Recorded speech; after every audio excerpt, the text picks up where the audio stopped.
If you found $100 on the street, would you pick it up or keep walking? Of course you take the money. So why do you keep picking winners and not betting on them? That's why I go to MyBookie. It's fast, it's easy, and they pay you when you win. Let's face it, guys, where you're betting is just as important as who you're betting on.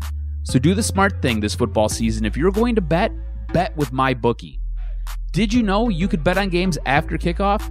If by the second half it looks like you're going to lose your bet, you can always just take the other side at MyBookie. Join now and MyBookie will double your first deposit. Use promo code Detroit100 to activate the offer. That's promo code DETROIT100.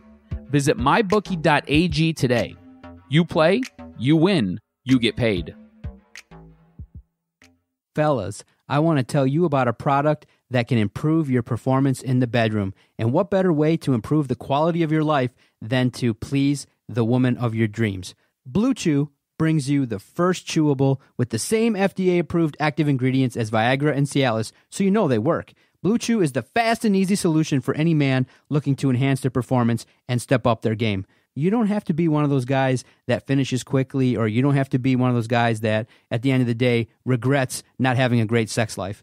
Blue Chew is prescribed online and shipped straight to your door in a discreet package, so no in-person doctor's visit, no waiting in the pharmacy, and best of all, no more awkwardness. They're made in the USA, and since Blue Chew prepares and ships direct, they're cheaper than a pharmacy. Right now, we've got a special deal for our listeners. Visit BlueChew.com and get your first shipment free when you use our special promo code DETROIT. All you got to do is pay the $5 shipping and handling fee. Again, that's BlueChew.com. Promo code Detroit to try it free. Blue Chew is the better, cheaper, faster choice, and we thank them for sponsoring the podcast.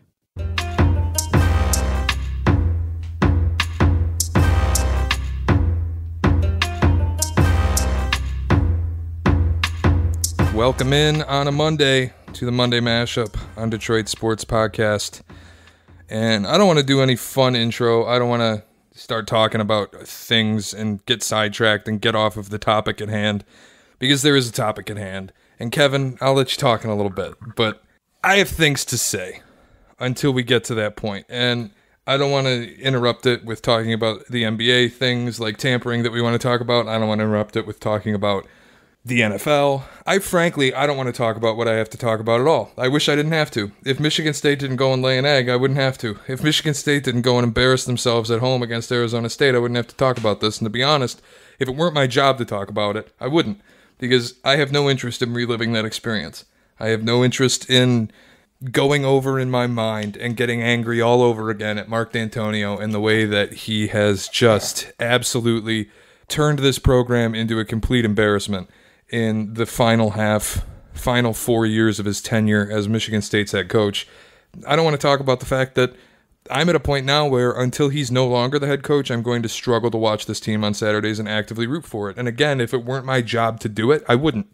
I think it's lazy, it's unwatchable, it's garbage football, it's just putrid to watch. The offense is disgusting. I have no interest in watching that offense take the field anymore. I have no interest in watching that defense be wasted. I have no interest in watching him mismanage the clock. I have no interest in any of this. I don't want to talk about it, but I have to. And so I have to talk about when Mark D'Antonio took the podium in his post-game presser or a press conference today or whatever it was, whenever it was. It doesn't matter. But he took the podium and he was asked multiple questions about the result of the game. Was he upset? And he didn't say anything that I would have enjoyed, and there are answers that I would have enjoyed. There are answers that I would have respected if he had come out and said, listen, this is my fault. I kept these offensive assistant coaches around. I kept the offensive coaching staff in place. I haven't done enough of a good job. I haven't done a good enough job implementing the changes that we wanted to make offensively and making our football team the best that it can be. I would have respected that answer if he had come out and said, listen, I mismanaged the clock. I would have respected that answer. But he came out and he said it was the officials. The officials, weren't exactly correct in this game. And I get it.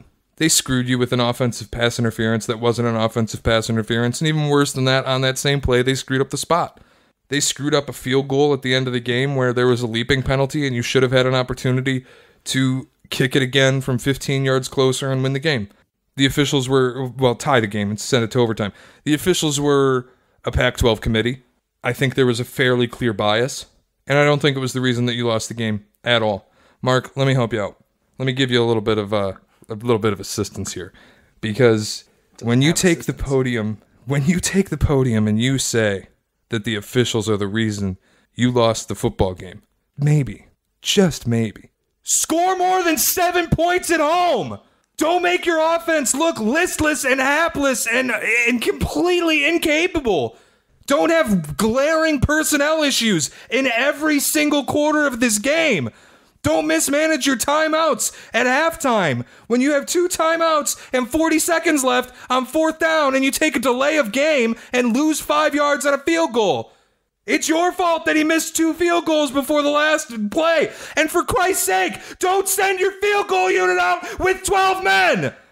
11 seconds left on the clock. You have time to go to the end zone. You have time to run it out. You have time to center the ball. Don't fire drill your field goal unit and override your offensive coordinator. And I don't want to hear about Brad Salem. I don't want to hear about the play calling. I don't want to hear any blame put on him. I think he did a horrible job. Brad Salem did an awful job in that game. But you know what? Mark D'Antonio is the reason he's in that spot. Mark D'Antonio is the reason Brad Salem's calling plays. Mark D'Antonio is the reason that Deontay Dobbs wasn't playing left tackle, and instead you had Tyler Higbee, who couldn't block the sun from his eyes all of last year, taking left tackle and getting smoked off the line. The only players on that team besides the defense that did anything worth a damn were Brian Lewerke and Darryl Stewart. That's it. Everyone else, whether it's because you wouldn't put Eli Collins in the game or because you wouldn't put him in good spots, terrible. Connor Hayward, awful. Ladarius Jefferson, where was he? Now he's on Twitter and I think he wants to transfer, tweeting about all things must end. Good for you, pal. You want to transfer? I recommend it. I encourage it. Every player on this offense, from Brian Lewerke to Darryl Stewart to Tyler Higbee to Connor Hayward, anybody you can think of on this offense should transfer if they have the opportunity. If they're eligible, get out. Because this program doesn't care about you. And everybody on that defense should do the same thing. If you're not going pro, if you're eligible to transfer, if you're eligible to go someplace else, leave. Because they don't care about you. And Mark D'Antonio should issue every single one of his defensive players an individual apology for keeping his offensive coaches around.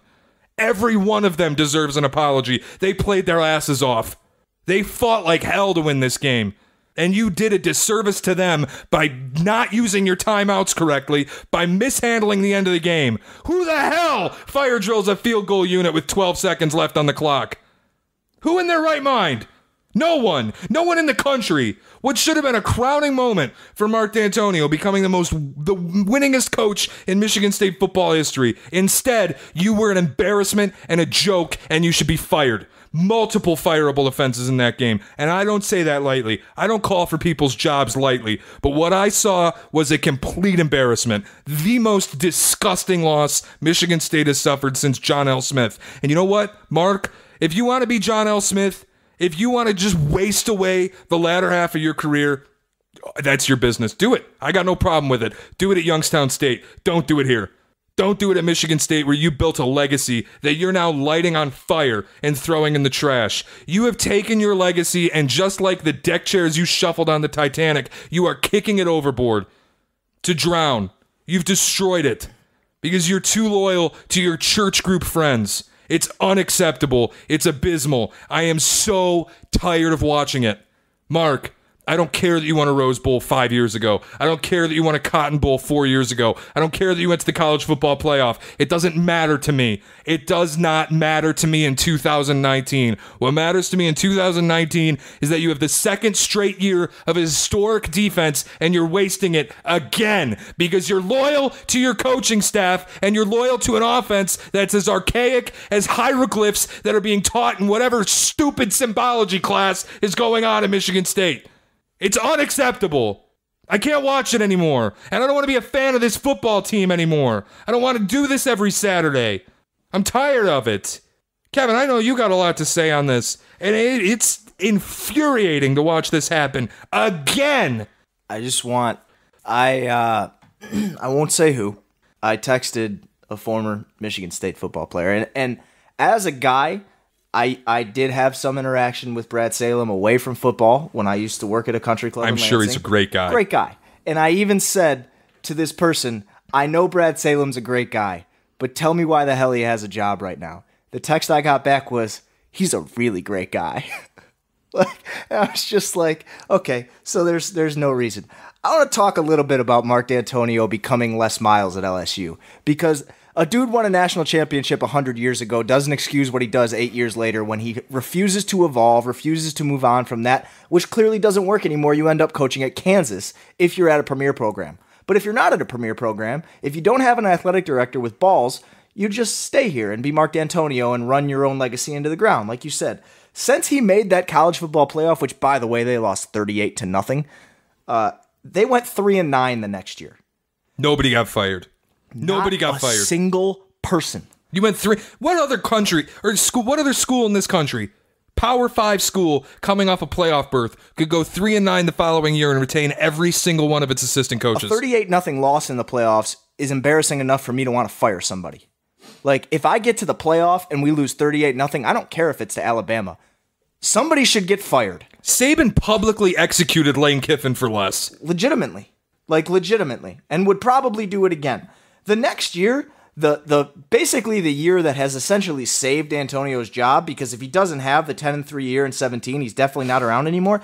Let's look deeply into those 10 the wins. Holiday Bowl. The Holiday Bowl against Washington State. And let's look deeply into those 10 wins, because you lost to Notre Dame. In fact, you got embarrassed that year at home against Notre Dame. I was at that game. They got shit canned. They beat Michigan in a game they absolutely did not deserve to win in a torrential downpour in Ann Arbor. They won by 4 points. I would argue. I think they deserved to win that game, but I don't know. Like, if you really look like they were up 14-3 before the rain started coming down. That's fair. I'll give you that one. They definitely did not deserve to beat Penn State that year by 3 points at home, which is another one that barely saved his job. There was a huge, I want to say something like a 2-hour rain delay in the middle of the game. The field was soaking wet and Saquon Barkley couldn't run. They beat him. I don't know how. They got embarrassed in Columbus. And I mean flat out embarrassed. They lost by 45 points that year. 48-3. They beat a 4-win Maryland team by 10 points at home that year. That's another one of their wins. 2 more of their wins are against Bowling Green and Western Michigan.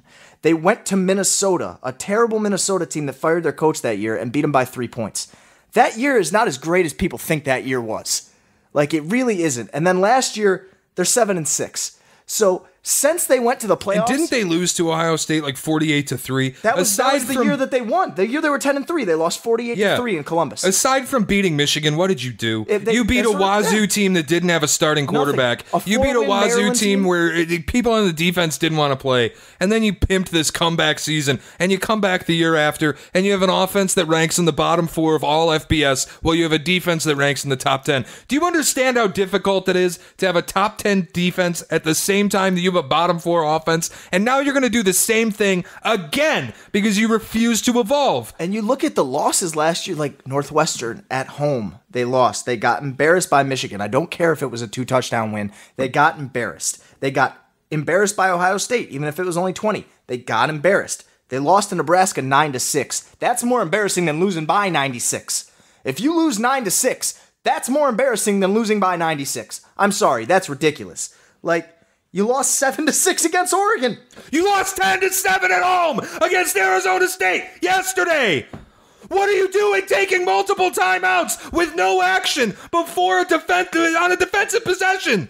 And then running a soft zone without a defensive lineman spying a dual threat quarterback on 3 consecutive plays and giving up a touchdown. What are you doing? And this is a really fun one for me. So going back to last season when they lost 3 of 4. Now, add in all 3 of those games and this last loss. And in their last 4 losses, 6 points, 6 points, 6 points, 7 points. That's how many points they've scored in their last 4 losses. Ohio State, Nebraska, Oregon, and now Arizona State. 6, 6, 6, and 7. How many of those were at home? Ohio State was at home. Oregon was a bowl game. Nebraska was on the road. This one was at home. Guess what? You're fired. You should be. Or at the very least, you don't get to call the plays anymore, and you don't get to decide who the offensive coordinator is if you want to keep your job. They get to bring in Graham Harrell or Josh Heupel or somebody. You know what? And he has full autonomy at this program, and he shouldn't. He should, because Bill Beekman isn't commanding any type balls. He's not carrying any water. Balls. He's not carrying any weight. He's not commanding any type of respect when Mark D'Antonio walks into a room. Mark D'Antonio laughs him out of a meeting. What's your name, Bob? Bob Beekman? Mark D'Antonio and talking to Bill Beekman, and he has full autonomy over this program. He has full autonomy over his coaching staff. That's why he was able to keep all of these people. It's not going to matter. Nobody can grab him by the balls and tell him who to hire and who to fire. It just can't happen. And that's why he just needs to go. It just needs to be time that Mark D'Antonio, you're done. You're done. I mean, enough. Doesn't make any sense to employ a guy who loses enough in 4 straight games, 6, 6, 6, and 7 against like the only really great defense in there is Ohio State. And even their defense wasn't great last year. They gave up 58 points to Maryland. True. Like a week before, like they gave up 50. Like you got to score points. Scoring 6 against Nebraska, scoring 7 against Arizona State. I don't know how you go home and think, you know what, we just got to call plays better. Like, you got to get somebody new. It's got to be new blood. The same guys can do the same, can do different things, and will just be better just because reasons. Like, what is the reason behind benching your best running back on 4th and 1 in short yardage, and instead putting your 3rd best running back in Connor Hayward on the field? Where was Ladarius Jefferson? Where was Eli Collins? And why the hell have you never heard of a quarterback bootleg? Because I swear to God, if I have to watch an inside handoff to the weak inside of your offensive line against a 10-man box one more time with your 3rd best running back instead of a bootleg for a quarterback who's mobile and can throw on the run, I'm going to lose my mind. I'm going to put a bullet in my TV. I can't watch this anymore. I'm done. Enough. Your job, you should be fired. That's it. And watching them play defense and seeing the mastery that is their defense and the players on their defense. It's a shame, man. It's a shame. You guys are screwed. It reminds me of 2012, where Shalik Calhoun and all these guys who the very next year held Michigan to negative 48 yards and were still as good and finally got an offense the next year. That whole year, they were so unbelievable and they couldn't do a damn thing because they just didn't have an offense. And then, you got Connor Cook. And sure, maybe Theo Day is Connor Cook. But if he is, can we see it now, please? And man, this should have been that year. This should have been the last year we had a historic defense, but our offense couldn't get out of its ways. So we went 7-6. We stumbled into it. This should have been the year where your offense, even if they're not great, they're tripping over themselves to get a first down. But instead, you've just employed the same hapless, dumb people. And you're not going to tell me that Jefferson is not as good as Jeremy Langford. Like, make him a feature back. You had Langford as your feature back. You need a feature back. And even if he's not, you have Elijah Collins, who is a feature back. Somebody's got to be good enough to handle the bulk of that. It's got to stop being 4 guys. I hate running back by committee. Nobody gets it a flow. Nobody can't be Connor Hayward. Can we be done with this Tyler Higbee left tackle experiment? You have Deontay Dobbs sitting on your bench. You're wasting these kids. Blake Buter is a better left tackle. Lord help me. If I had a kid with any offensive skill set at all, and he was being recruited by Michigan State, I would never send him there. Ever. How fast did Andre Rison snatch his kid up out of that school? I tell you, dude, I'm telling you, I'm done with this football team. I'm done with this program acting like they want to be big boys and then choking when it comes time to do it. I'm tired of this, and they lull us in with 51 points against Western Michigan, and we showed effort on the offensive line. I got our boys whipped into shape. Where the hell was it yesterday? Where the hell was it on Saturday when you couldn't trip over yourselves on 4th and 1 to keep the ball? When you couldn't get inside the 40 to give Coughlin a fair shot at a field goal? Where was it? The people saying, Arizona State's a complete team. Shut up. That dude's a true freshman quarterback. It wasn't just a game they should have won 21-7. They should have won that game like 35-3. They should have kicked the shit out of them. The way you have a Pac-12 team crossing 3 time zones with a true freshman quarterback, turnover on defense, and no established offense. And you score 7 points at home. A true freshman quarterback whose first 2 games were against Kent State at home and Sacramento State at home. Your defense did what it was supposed to do. The last drive, the dude had 1 play. He threw a 40-yard pass, and other than that, it was just quarterback runs and penalties against yourselves. You shot yourself in the foot on the last drive. But they should have had the immunity to shoot themselves in the foot on the last drive. They should have been up 17-3. And I don't want to blame Coughlin for missing field goals, when in reality, you had 1 job, dude. Make a fucking field goal. But at the end, you should have won that game by a lot more points. There shouldn't have been field goal attempts. You got to get in the end zone. And people love to talk where they say, these are just kids. These are amateur athletes. We want to pay them, right? Yeah. Treat them like they should get paid. These are amateur athletes. We shouldn't be able to talk about them like this. Shut up. Tyler Higbee cannot be a left tackle at a collegiate Power 5 school. He can't block the sun from his eyes. Jordan Reed cannot play right tackle. He can't block the sun from his eyes. If you have guys who can't win battles on the offensive line, you need to coach better. Fire Mark Staten. He's been there for 15 years, coaching the offensive line. And God knows he's lucky that Jack Conklin came through and a flurry of first-round picks came through and guys who just had natural talent. Travis Jacksons and Connor Cruzes that could start for 3 years and just kill themselves for you to the point that they can't go to the NFL after because they're so broken down. Those kids don't exist for you right now. You don't have them. It is clear to me that the player development that won this program their immunity, that won this program a Rose Bowl, taking 2-star guys like Darqueze Dennard and making them consensus All-American corners. Thorpe Award winner. Yeah, same thing with Trey Waynes. It's taking these guys and developing to them to that point. I think it still exists defensively, or you just know how to recruit on that side of the ball. But for God's sakes, you gotta do something on offense. And you know what? You're out of time. Enough. I'm done with the experimentation. And I know it sounds harsh. Spartan fan, I know it sounds harsh. Get rid of D'Antonio. He's the greatest coach in our history. He's one win away from being the winningest coach in our history. Guess what? He stood on the plateau of becoming the winningest coach in the history of this football program, and he put up the most embarrassing, miserable, disgusting, gross, hapless, mismanaged, and impossibly pathetic loss that I can remember since the John L. Smith era. You want to be John L. Smith? Do it at Youngstown State. You don't get to sit here with impunity. I'm done. I don't think Youngstown State wants it more than Pelini. But either way, the thing for me is he had the chance last year to just stay here and do it how he should have been doing. Because the guy can recruit defense, and his coaches can coach defense. I'll give him that. You had the chance last year.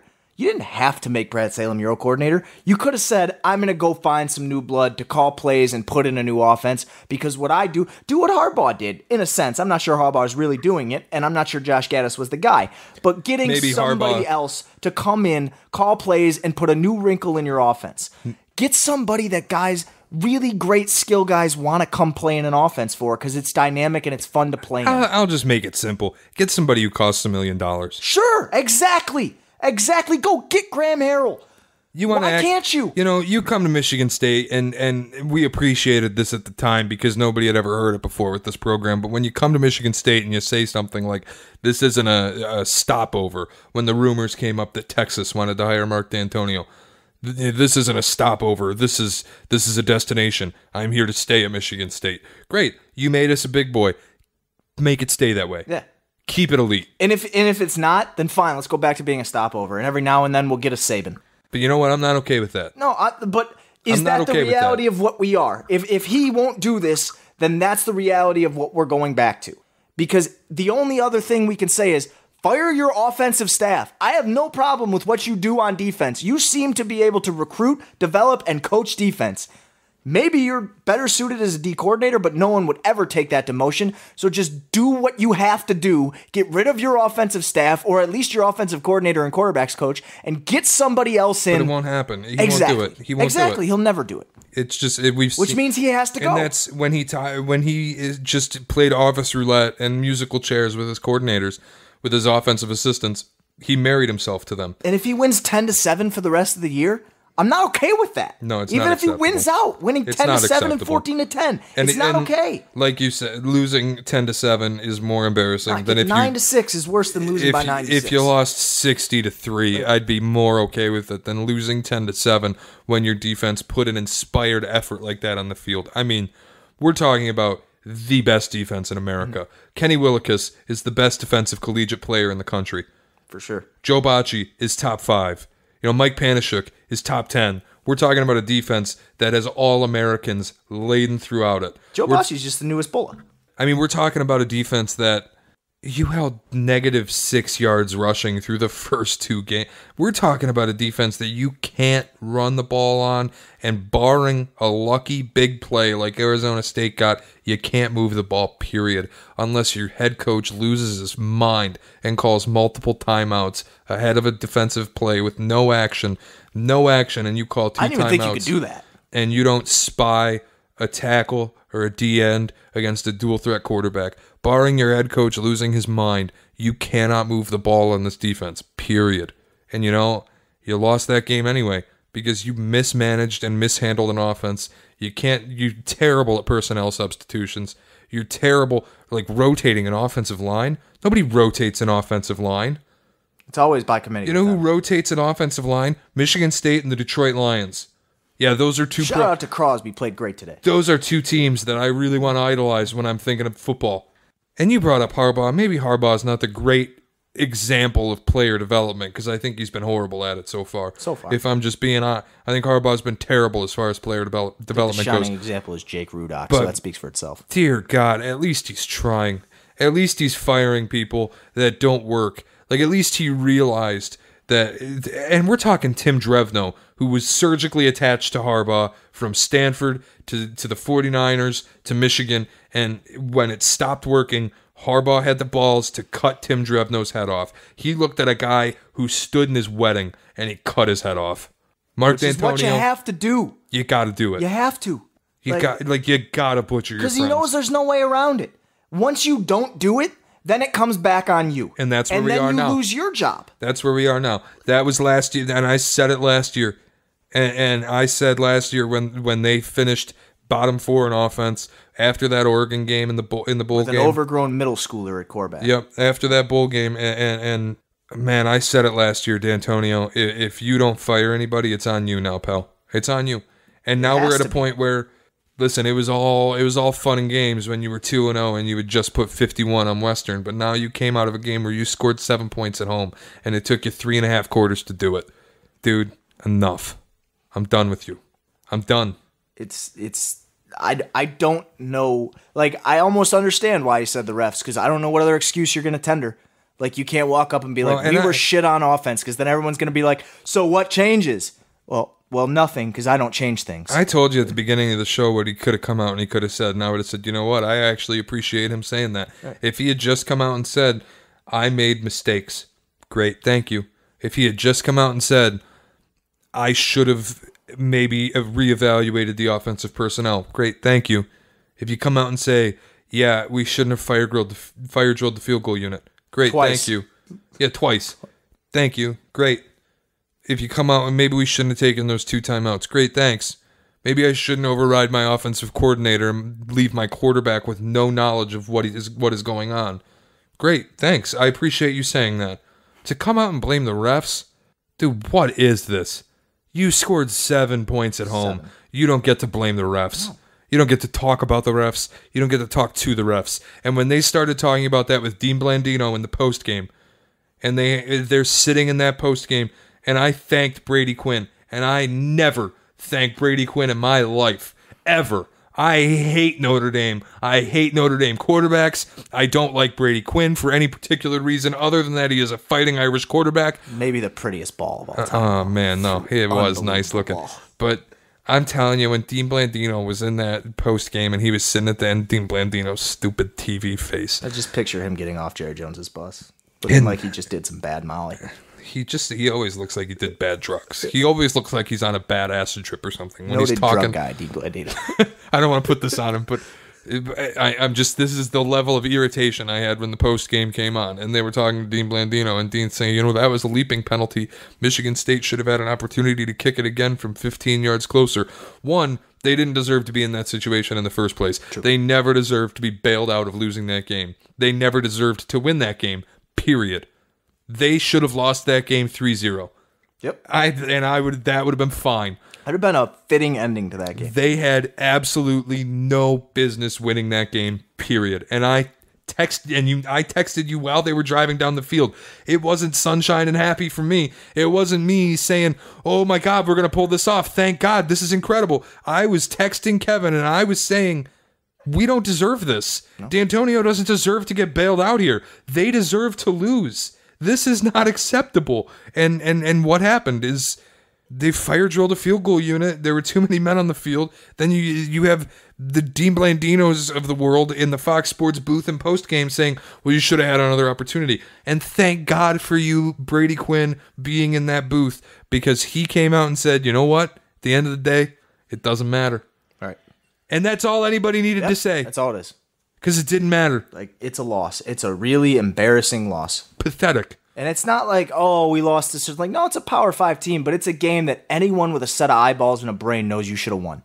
And you just played like dog shit on offense. Yeah, and that's where I don't want to hear about Arizona State's got a great coach in Herm Edwards. Herm Edwards took 15 years off from coaching. And did you come away thinking that Arizona State had one great player on defense? No. It's not like there was one guy out there who I was like, oh, you know what? They can't throw at him, or he keeps getting to the quarterback, or he's a great run. So I'm like, these guys are just bums and they can't do anything. And I think their quarterback, Jaden Daniels, has a chance to be... Sure, he's a true... He's 18 years old. Good. Yeah. Like, yeah.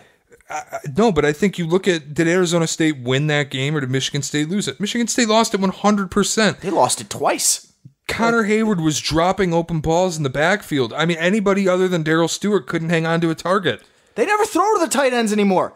There's like, well, they can't because Matt Dotson's terrible. Right? Yeah, like they got no tight end. Again, that's tight end since Deion Sims. That's where you look at this and people, Spartan fans and college fans, you can't talk about the kids that way. Shut up. Matt Dotson's a fifth-year senior. He stinks. Get him off the field. Like, literally, they don't have a tight end to throw to. How do you not have a tight end?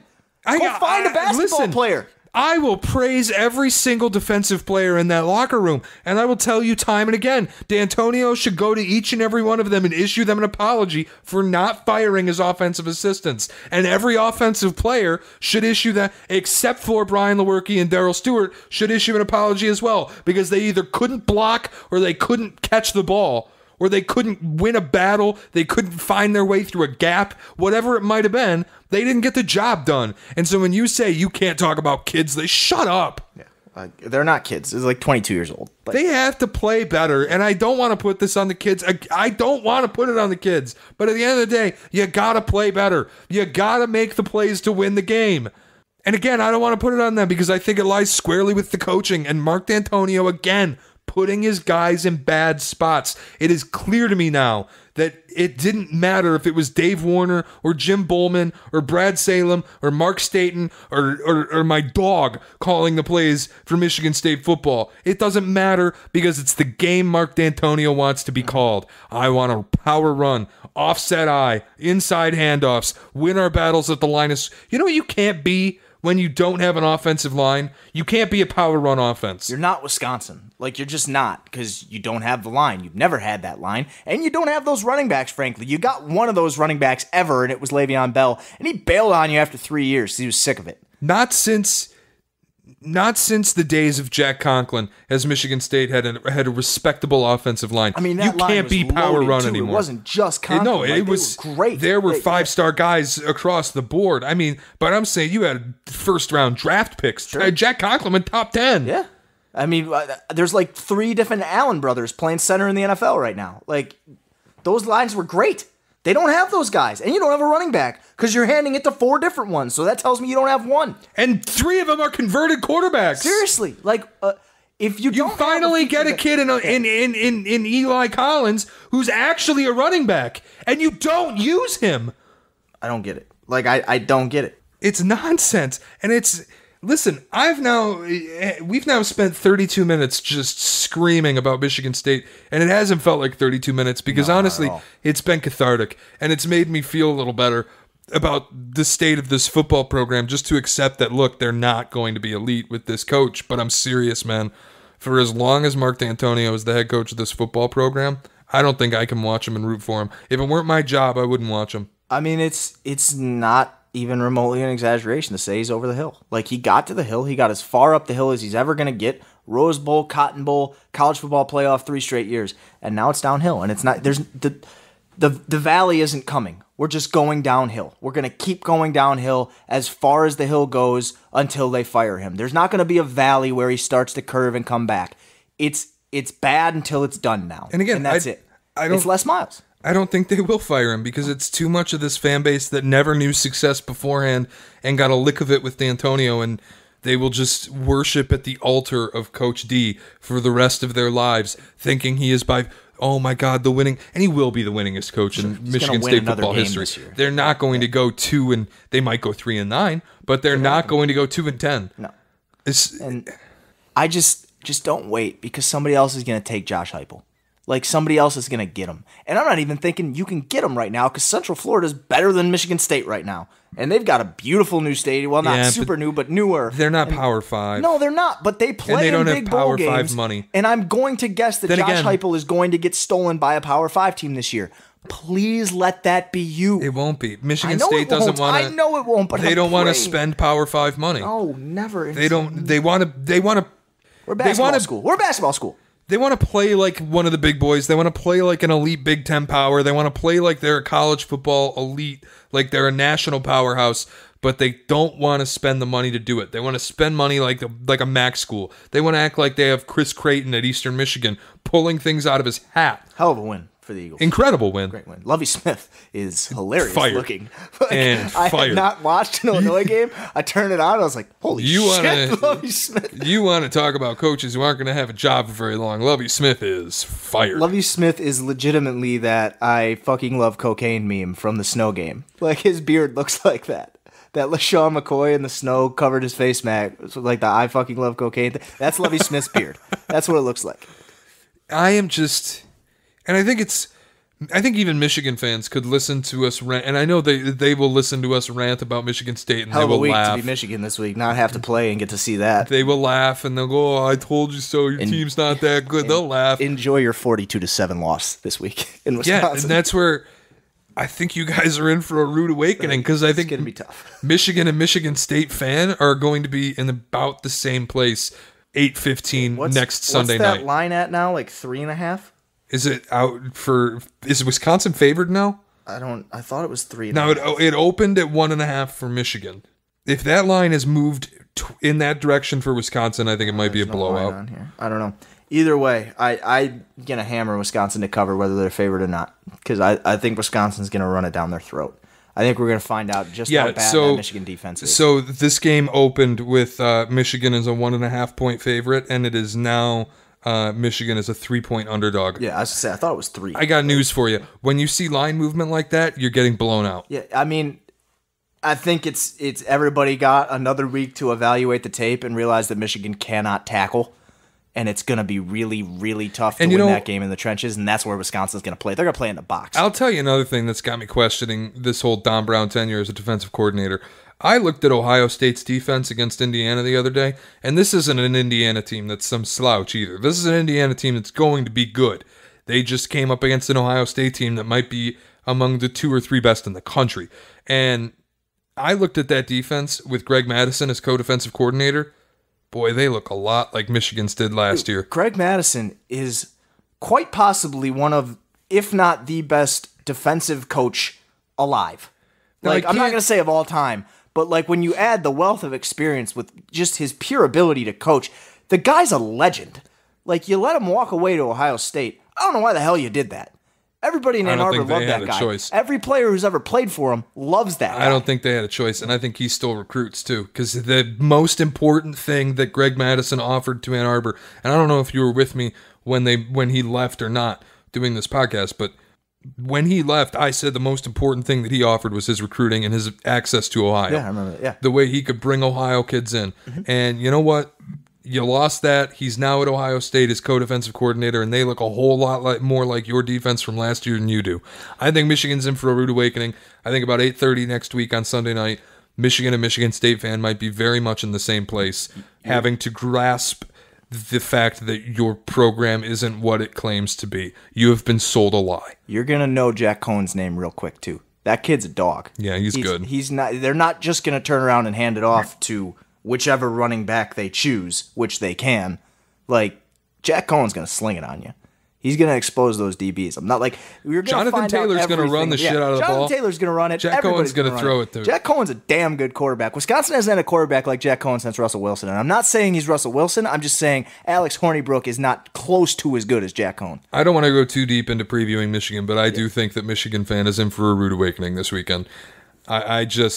And I know a lot of my friends who are Michigan fans are going to listen to this, and they're going to have a bone to pick with me. But, pal, I think you're in for a rude awakening. It's either a blowout or it's like a touchdown game, and then Wisconsin adds one late. Even without looking at the teams, and I think Wisconsin right now is the better football team, but even without looking at the teams, seeing line movement like that, where you're talking 4.5 points swinging towards Wisconsin, I start to think you might get blown out. And in another sense, like, I know it's overplayed and whatever, but it's just not easy to go to Camp Randall. It's not. It's not.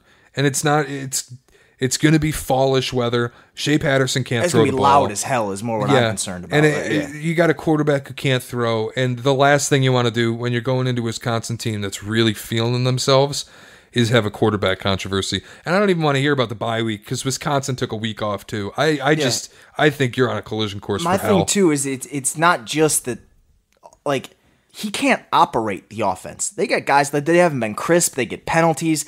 Add in a ton of noise to that.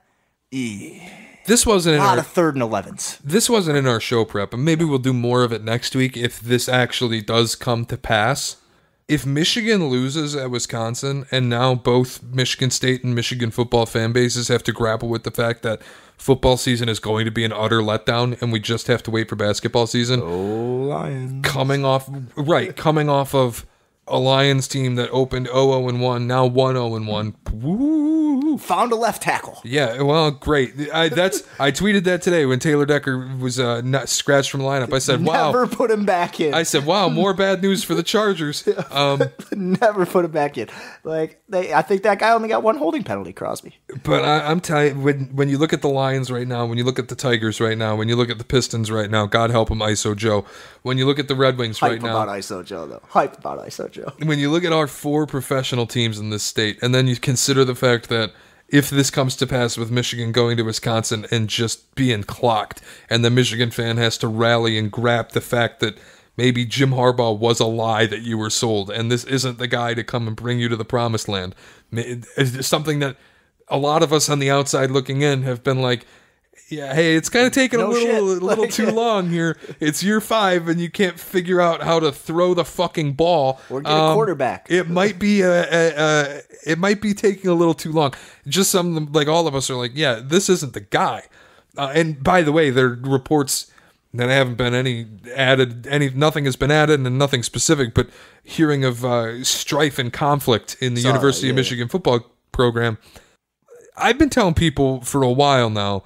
You have a head coach with full autonomy who is deluded into thinking that just because you do it the Michigan way means you're going to have success. And you have an athletic department that refuses to hold him accountable because you have a fan base that refuses to hold him accountable. And it must be some gig because there are still Michigan fans that will call into the radio show that I produce on weekdays and say things like, well, it just takes some time, and you had to go up against Urban Meyer, and who are we going to get that's better? I'm going to say this about Michigan State. Firing D'Antonio, I want because I've seen everything he can do, and I've seen enough of it. I'm scared of the unknown because I don't know that you're going to go out and get Lincoln Riley or Sean McVay. You might go out and get Brady Hoke. It might happen. It's possible. But you know what? More than likely. At least you're not going to be suffering under the exact same promise and lack of fulfillment that you've been beaten under for the past 5 years. So it's like if Jim Harbaugh can't get it done, maybe it is time to move on. And I think if we're all coming to grips with this, we need to move on in our football programs. It's the worst time maybe ever to be a Detroit sports fan with 4 professional teams that stink and 2 college football teams where you have to deal with a reckoning. And we're just waiting for college basketball, which, newsflash, nobody fucking cares about. No. I know Michigan State's supposed to be really good, but we have an incredible college basketball rivalry developing in this state, and nobody cares. We'll see. Juwan Howard. We'll see. Well, true. But either way, Michigan State's going to be preseason number 1. Nobody cares. Nobody's talking about it. Not. You know, they did a poll among NCAA head coaches and asked who's going to be the best player in America. Cassius Winston got 56%. Yeah, he should. That's insane. He is the best player in America.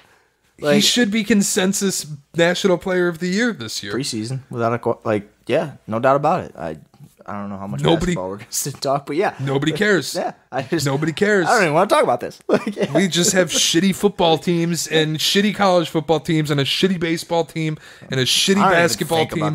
The baseball team is so shitty that I don't even, whatever. Who cares? My fiance went to the game last night and they had a walk-off grand slam at the bottom of the 12th. And this is the first time hearing of it. Right. She said, everybody's so excited. And I'm just like, this team fucking blows. Yeah, if you come out 2 years ago now and say we're not spending till 2021, guess what? See you in 2021. Like, I'm not going to come out if you're not going to spend.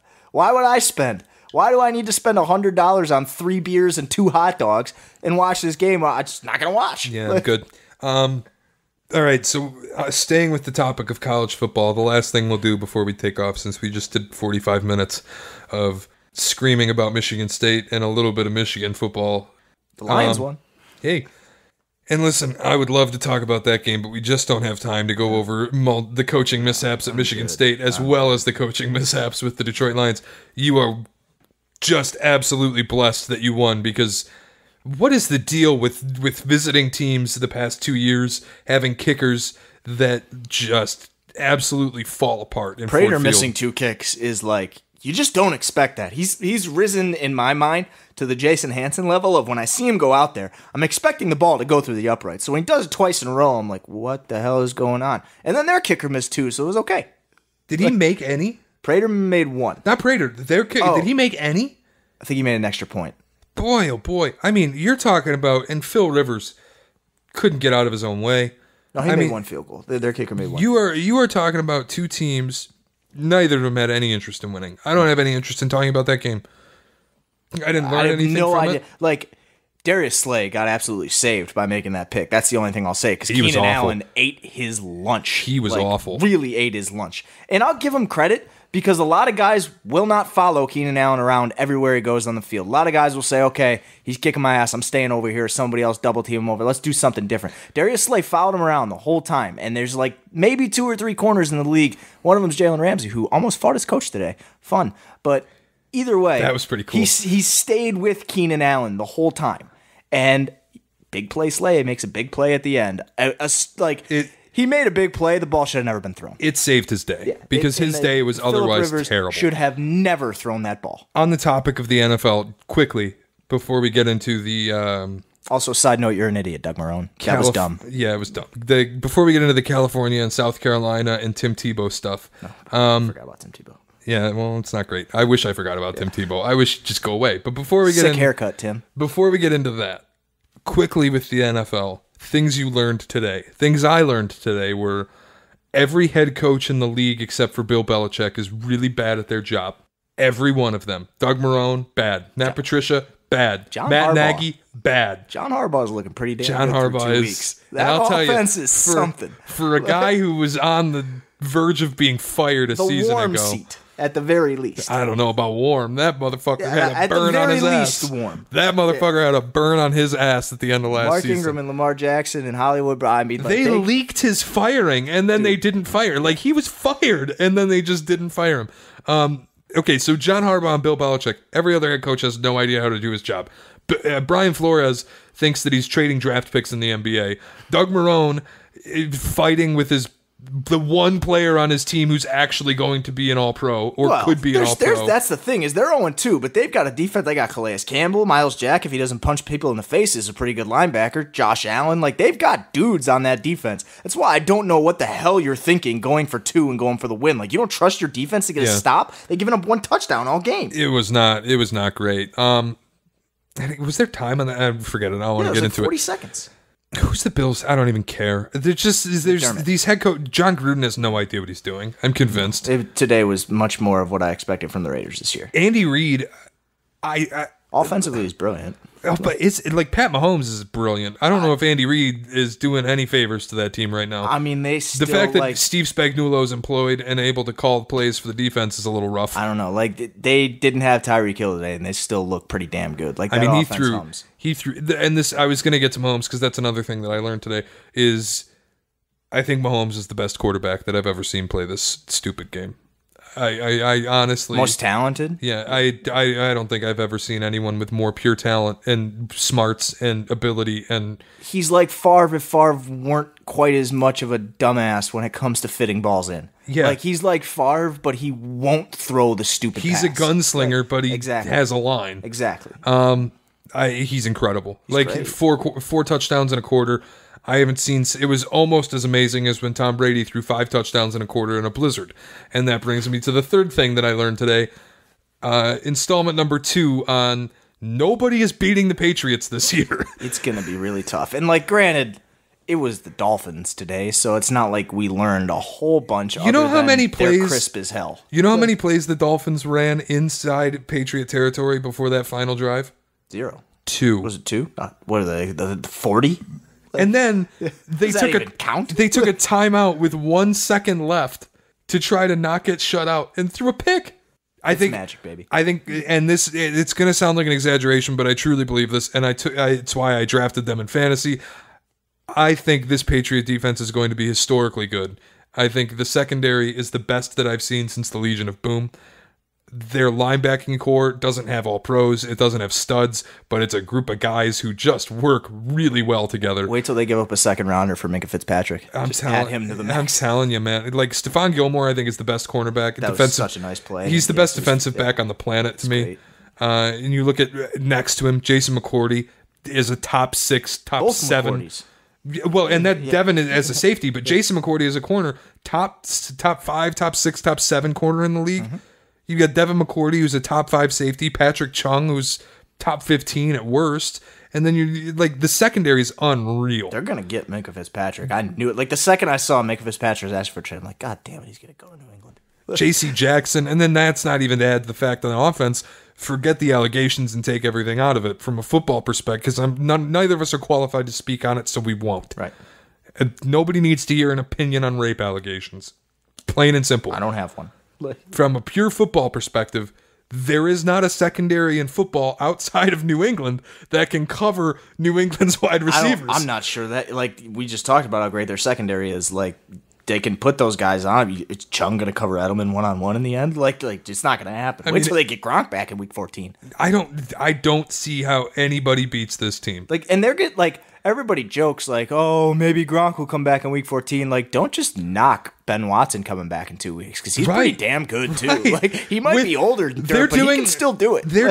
Through 2 weeks, they're outscoring their opponents 76-3, and they're doing it with Matt LaCosse at tight end. They're going to get, like, Watson's a more than service. He's a good tight end. That's what one of my friends today, who's a Chiefs fan, was texting, and I was like, the Patriots legitimately have the number 1 offense and the number 1 defense. And he goes, no, the Chiefs have the number 1 offense. And I said, no, good luck. Yeah. All due respect. Chiefs do, because Tyreek Hill's got a hole through his sternum, and they got Josh Gordon, Antonio Brown, Julian Edelman, and Watson coming back with a running backs that why do they have to be 26 and 28? I never know which one is in the game. Sony Michel, James White, never know which Rex one it is. Burkhead. Like, there's just good players. The offensive line, it didn't look great today, but it is really good when healthy. Yeah.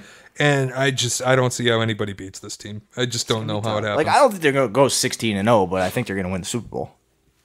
Which, again, I don't know how anyone beats them. Right, exactly. That's where I draw that line. So Tim Tebow said some dumb stuff. This is the last thing I want to do. Shocking. Since this is apparently the angry episode of the Mashup on Detroit Sports Podcast, Tim Tebow said some really dumb things. And I don't know what angle specifically I want to take here, other than I don't think a white guy who had parents who could afford to give birth to him while they were on a missionary trip in the Philippines, and then they came home to the United States and could afford to homeschool all 5 kids so that they could evangelize their kids and instill Christian beliefs, but still allow them to play football at an extremely high level. They had the money available to them that they could petition to state Congress to allow a homeschooled kid to play high school football at a regular high school. And then Tim Tebow went to college, and whether or not you want to say my jersey was LeBron, Kobe, Tim Tebow, Florida, but I didn't want to make any money off that. One, Tim, you didn't want to make any money off that because you didn't need to make any money off that, because you had your parents who were able to send you money and care packages and get you dinner, and other athletes who come from more impoverished communities and don't have that opportunity, or single mothers like Des Bryant posted his birth certificate where it had empty spaces for the father. Oh, and also I think the main portion of that birth certificate was the age of the mother. Right. 14. No father and a 14-year-old mother. The occupation of his mother on that birth certificate was student. She was 14. Like, so let that kid get some money, because when he was in college, his mom was only 32. I mean, and it's, He came out and he's like, I think I'm uniquely qualified to speak on this. I don't think you're uniquely qualified to speak on this. Uniquely qualified. Like, I don't want to dive into privilege because that's a long discussion. And we don't need to have it. And Tim Tebow is a dude who got to play pro baseball literally because he wanted to. Like, that's it. It doesn't get more privilege than people are going to show up at a baseball tryout because I'm Tim Tebow.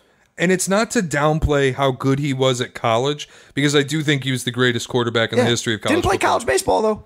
No, but I do think he's the greatest quarterback Yes, there's no in the debate history there. of college There's no football. debate there. None. With that said, Vince Young is probably another one of the greatest college quarterbacks. Sure, but Vince Young had like one season. Yeah.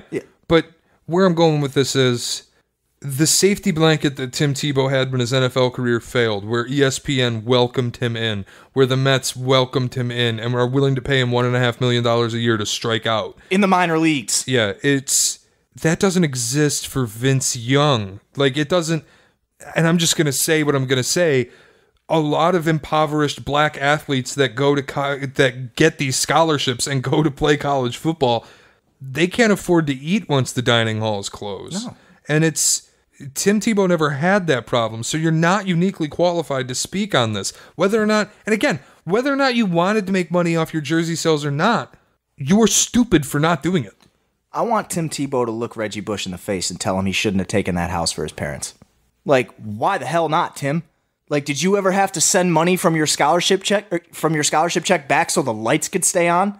Because that's what half these kids have to do. Yeah. Like, I was friends with football players at Michigan State that had to send money back to the middle of nowhere in Georgia so that their parents could keep the lights on. Like, it's ridiculous. It's for someone with his background to say, I didn't want the money. Well, great. You should have given it to your tailback who had to send it to his parents. Well, because he made you look good. Your line that was blocking for you, your left tackle probably had to pay his parents to keep the lights on. So maybe you should have helped it for them. Let's take it easy there, because I'm not going to say that Tim Tebow should have been given hundreds of thousands of dollars to Aaron Hernandez. But I didn't say tight end. I didn't say tight end. Take it easy. I don't even know if he should have been giving money to his wide receivers there were a or lot anyone of players on their defense. On that Florida team who should. That was an Urban Meyer team. I'm not going to say that he should be giving the brakes on how. I'm not going to be saying that he should have been given thousands of dollars to his teammates. But like that's the whole point, right? Even if you didn't need it, the dudes who were going to war with you, they needed it. And it's like Bomani Jones said it, because Tim Tebow said, you go out there and play for Florida because your father played for Florida, your grandfather played for Florida. They want you to play they love these teams. And Bomani Jones goes, dude, look at the field. Most of these guys' grandfathers weren't allowed to play for Florida. Literally. Like, what are we talking about here? You don't have, just because you're basing and the thing that really pissed me off about what he said was, he was making an argument against individualism. It's a selfish culture. I understand that. Everybody's thinking about me. You're not thinking about the love of the game or the love of the university. He's making an argument against individualism using his own individualistic experiences. And that's the hypocrisy that he lost in the argument that he was making. That's just, it was nonsense.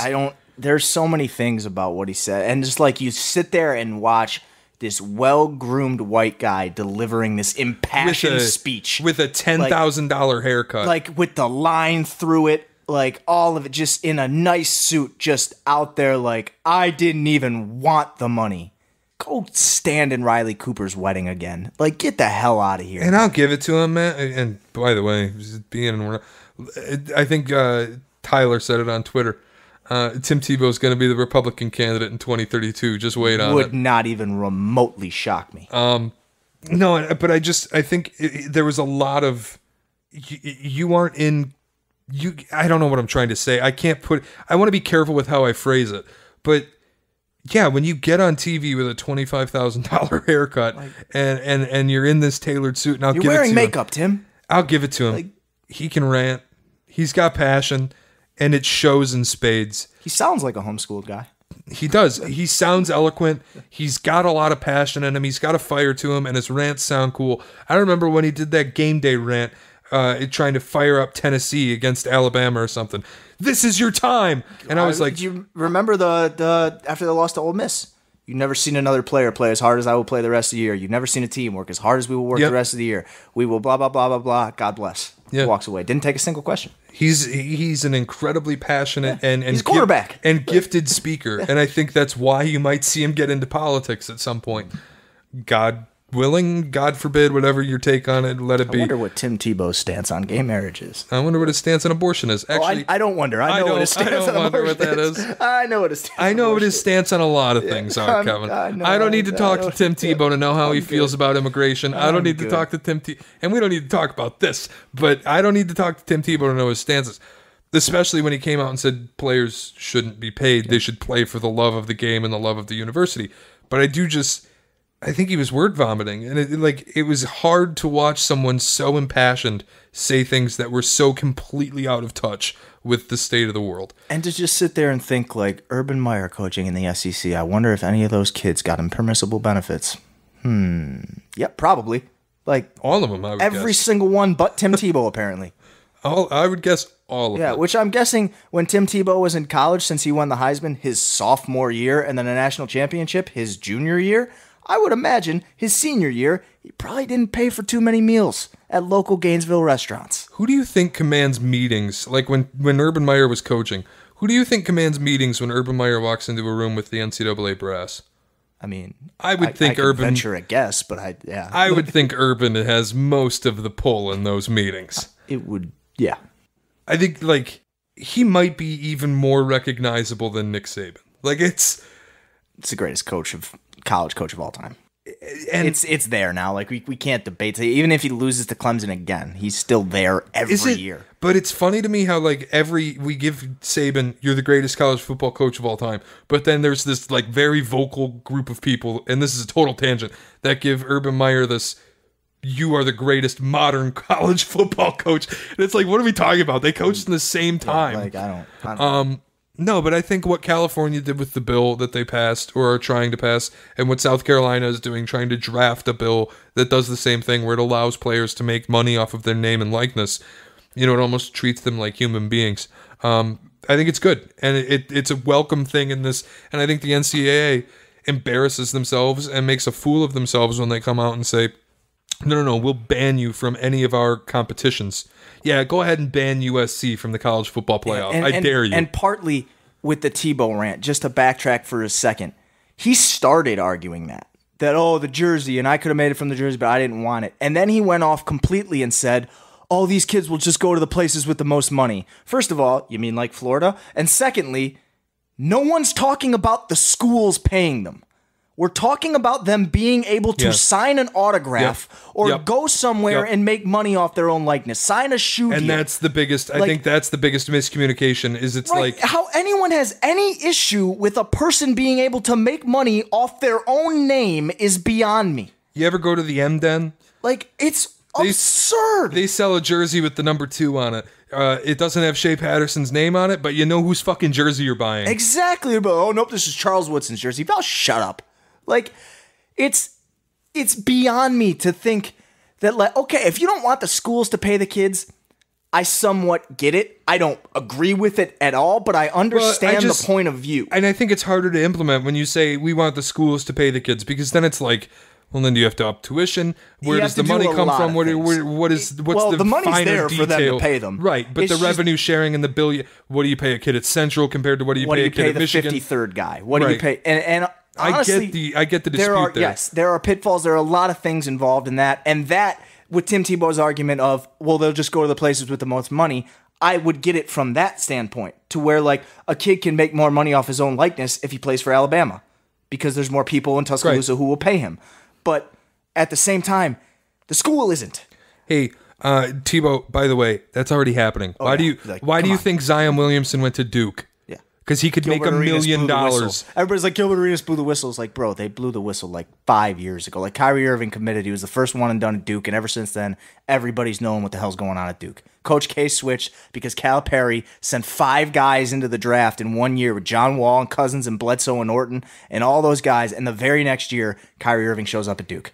Even if Zion didn't get impermissible benefits from Duke when he was there, He knew that going to Duke would put him on national television 30 times. He knew that going to Duke would give him the biggest exposure nationally. He knew that going to Duke would increase his brand. And he knew that going to Duke, he would leave as the number 1 overall pick with $1 million in his pocket. And you said that even if he didn't get paid, but he did. He's going where the money is already. He got paid to go there, too. And also, like, it's not a coincidence. Kyrie Irving, one and done, number 1 overall pick, has his own shoe from Nike within 2 years. Zion Williamson, number 1 overall pick, one and done from Duke, getting his own shoe from Jordan, Nike subsidiary. Youngest ever rookie shoe deal. It's like, this is exactly what was going to happen. They're going to come out, they're going to sign a big deal with Nike because Nike paid him to go to Duke.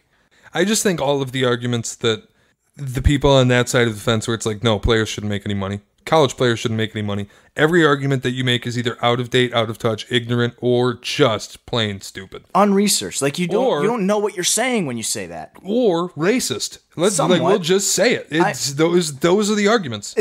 There is no argument whatsoever anywhere for anyone to say you shouldn't be able to make money off of your own name, your own likeness, your own self. If you're worth something, not the brand you play for, you yourself, why the hell can't you go get $1 off of you? What is the argument against that? There is no plausible argument for that. None.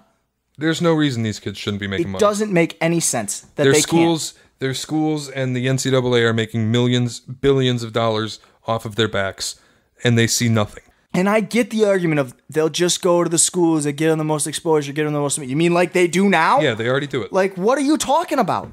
All right, with that, I think that's all we got for this weekend. Lamar Jackson had 250 pass yards and 120 rush yards in a game. No one's ever done that. I'll tell you what, Lamar Jackson's going to win himself an MVP. I mean, him and Mahomes. Like, it's... Baltimore probably heard all summer people like Cleveland and Pittsburgh. By the way, Roethlisberger out today. Breeze out today. Eli Manning should have been out today. Hell of a day for quarterbacks. And boy, Kamara did not look like once Breeze left, Kamara was kind of erased from that offense. I hope there's not like something torn in that thumb because they said he couldn't grip the football. Yeah, like if Teddy Bridgewater's running that, like I mean, in all reality, who's in that division? Like, how's Atlanta doing right now? It's tied 3-3. Either way, Carolina's trash. Like awful. Cam can't probably still get anymore. To the playoffs if Teddy Bridgewater has to play the next 6 games. They can still probably get there. Yeah, the Bucks stink. So that was the worst Thursday night game. Like, I know all Thursday night games are bad. At least it's football on Thursday night, but like that game was just so bad. And then everybody's like, Jameis looked good, and I'm like, I mean, the stats look okay, but he threw like 4 picks. The Panthers just dropped them all. Like Jameis did not look good at all. If you have to do top 5 right now for MVP through 2 weeks of NFL football, 1 would have to be Lamar Jackson. I'd have to. 2 would be Mahomes. It's right there. 3 would be Brady, probably. Yeah, just because he's Brady. And he's 6 touchdowns and 600 yards through 2 games. Yeah. I'm trying to think of who else. I want to say Kamara, but I think he was the disappearing act today. Aaron worries Rodgers me a little bit. Top 5, just a big sure. top 5. Aaron Rodgers. Russell Wilson's 2-0. I mean, he's always going to be involved because I think he just takes that team to new heights. This isn't going to last. I'm not saying this is going to. Maybe it will if it keeps going how it's going. Shout out to Kellen Moore, but Dak. Like, honestly, Dak no, I'm fine with weeks that. And you know what? Cowherd said that the other day on his show. It was by November, Thanksgiving's going to come around. Don't be surprised when Dak Prescott's in the MVP talk. Also, it'll never, ever happen because he plays on the wrong side of the ball. But did you see Aaron Donald today? Holy shit. Yeah, he's really good. That dude's amazing. He's really good. Like, he'll win Defensive Player of the Year, and he'll keep winning Defensive Player of the Year. But, like, at some point, you got to think he might be MVP. Really like, he's good. so valuable. It's insane how good that guy is. He's easily the best football player. Without a doubt. In the Him NFL. and Khalil Mack are so damn good. Like, they don't get credit because they play defense, but they are. How many holding calls did that left tackle from Denver have today? Oh my God, it looked like he was having the worst day of his life. Like and Schlereth was just picking on him. He's like, yeah, I love Mark Schlereth as a broadcaster. He's ruthless. He's like, really every is. single time there's a flag, guess who? Holding on 72 again. It's a bad day for 72. Just over and over again. Like, yeah, he's getting killed by Khalil Mack. Speaking of broadcasting, and this is the last thing I'll say when we get out of here because it's full circle of Michigan State. Those broadcasters were... Spencer Tillman, go die in a hole. That was harsh, but I hope you get a flat tire today. Oh my God, man. I mean, he made That was- excuses. He was just like, why is Spencer Tillman calling this game? That was just brute. And then the touchdown that wasn't for Arizona State where the ball got knocked out and it was very clearly on the ground. Yeah. He was like, is it? He did the Tony Romo. He did the Tony Romo big time. I mean, there was a Tony Romo today when Mahomes had the ball, but he went full Tony Romo. Whoa, Jim. No, Jim, I think it might be Raiders ball. That was pretty good. All right, that's all I got. I think we're all set for this week. Yeah, did we miss it? No, yeah, we're good. Tampering, but who cares? Oh, the Nets desperately want to convert Knicks fans. They're giving out 10,000 Kyrie jerseys on October 25th when they host the New York Knicks. I, for one, hope it's the Kyrie jerseys that were donated by Celtics fans to Brooklyn's Salvation Armies. That'd be awesome. I mean, they're, like, again, I've said this before, and I'm not the only person. I don't know a single person who goes to a Nets game to root for the Nets. You just go because the tickets are free. Yeah, boy, it's tough. I think the Clippers are legitimately like Big Brother now in LA. I think little brother, because the Lakers are still pretty damn good. Like, everybody's high on the Clippers, and yes, if not now, but like they got them billboards. They got people coming out of the woodwork to be fans. I don't want to go super into NBA talk because we'll talk for another hour. I think it's always like, going to be Laker town. It's like it's Lakers town. Even in everybody's now, it's like, I don't know. They got Kawhi and Paul George. Like, yo, LeBron's over there. Like, they got LeBron. Like, Kawhi doesn't speak. Like, they got LeBron and Anthony Davis. And people, you know, Anthony Davis didn't play a lot in the second half of last year, and I think people might be forgetting a little bit who Anthony Davis is. He is a damn good basketball everybody's player. going to think he's even better now because we're going to talk about him all the time because he's in LA. As long as he doesn't get hurt, he'll be great. Yeah, I mean, they're.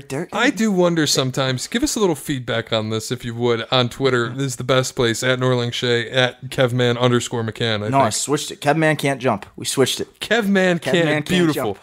So that's where you can find us on Twitter. I'd love to get a little feedback because, as you guys know, the NBA season is right around the corner, and this podcast is going to take a very sharp turn into some extremely specific content. If people have a problem with that and don't want us to go an hour and a half of NBA content every single Tough week, break. This league.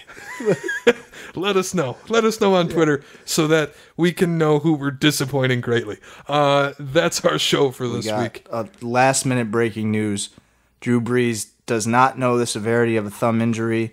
Says, yes, I'm concerned, and plans to see a hand specialist in Los Angeles. If he tore If a the ligament ligaments in are there, torn in the thumb, like I said, I think they probably still make the playoffs with Teddy Bridgewater because their division's crap, but like it'll be tough for a it won't be 40-year-old easy. quarterback to come back from that, too. It'll be easy. All right, that's our show. Later. See you next week.